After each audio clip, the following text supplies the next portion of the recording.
আপনারা কোথা থেকে এসেছেন? জি, আমরা এখন সৌদি আরব থেকে আসছি 9টা 20-এ। আমার ইউজ বাংলা বিমান দিয়ে আসছি। এই জায়গাটা আপনার ফেসবুকে বারবার দেখছি যে ছোট ছোট বাচ্চাদের এত খুব কষ্ট লাগছে, মানে চোখ দিয়ে বারবার দেখা সহ্য করার মতো না, মানে এত মর্মান্তিক একটা ঘটনা, চোখ দিয়ে পানি রাখতে পারিনি। তারপরে আমরা ইমার্জেন্সি ছুটি লাগানোর জন্য বলছিলাম, তো 2-1 দিন লেট করে ফেলছে, তুই বাহিরে থাকি তো এর জন্য আর কি।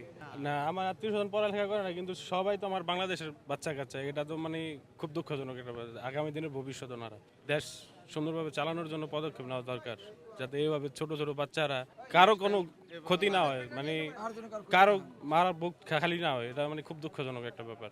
থেকে এসেছেন, কেন এসেছেন? ভাই আমিও সৌদি আরব থেকে আইছি। আপনার এখানে দুর্ঘটনা শুই না, ফেসবুকে দেখে মনে করেন যে ইমার্জেন্সি ছুটি লাগায়া তারপরে আসছি মালিককে বইলা। এই আইসা মনে করেন যে সরাসরি এই জায়গায় আসছি, বাড়িতেও যাইনি এখনো। খুব দুঃখজনক বিষয় আর কি। বাচ্চা কাচ্চা যেভাবে আপনার অ্যাক্সিডেন্ট হয়েছে এগুলা মানে দেখার মতো না। এগুলা যে বাচ্চাগুলা নিয়ে গেছে, আমরা তো ওই দেশে বাইরে থেকে দেখছি জিনিসগুলা, খুবই মর্মান্তিক ঘটনা আর কি এগুলা। তাই আসলে এগুলা তো আপনার যে যুদ্ধ বিমান যেটা দিয়ে আপনি ট্রেনিং দেওয়া দিতেছে ওনারা, এটা তো আসলে ঠিক না। এটা তো আপনার অনেক আগে ব্যান্ড হয়ে গেছে। অন্য দেশ থেকে এটা পুরো ব্যান্ড করে দিচ্ছে। এটা আইন আপনার বাংলাদেশে এটা চালাইতেছে, এটা তো আসলে ঠিক না। বাচ্চাদের এই একটা দুর্ঘটনা, এটা তো ওনাদের কারণে। সরকার অবশ্যই পদক্ষেপ নেওয়া দরকার, এরকম দুর্ঘটনা যেন নেক্সট টাইম না ঘটে আর কি।